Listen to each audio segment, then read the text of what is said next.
என்றும் அழைக்கப்படுகிறது. இந்த பட்டணம் உங்களுக்கும் எனக்கும் கூட முக்கியமான பட்டணம் இல்ல. நம்முடைய இயேசு ரத்த சிந்தி மரித்து உயிர்த்தெழுந்த ஒரு இடம் அல்லவா? சரி, இன்றைக்கு ஆண்டவர் எனக்கு என்ன வார்த்தை வைத்திருக்கிறார் அப்படின்னு நினைக்கிறீங்களா? சகரியா 2ஆம் அதிகாரம் 8வது வசனம்.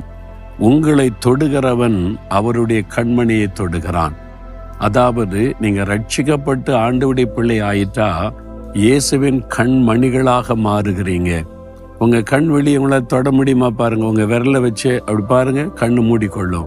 அந்த கண் மணியை தொட விடாது. நம்முடைய விரலை வச்சே நம்ம கண்ணை தொட முடியாத அளவுக்கு இமை பாதுகாக்கிறது.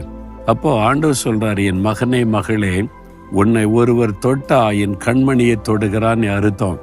யாரும் உன்னை தொட முடியாது. நான் உன்னை இமை பாதுகாப்பதை போல பாதுகாப்பேன்னு சொல்றார். எவ்வளவு பெரிய பாக்கியம் இல்ல? தேவனுடைய கண்மணியாய் இருப்பது, இயேசுவின் கண்மணியாய்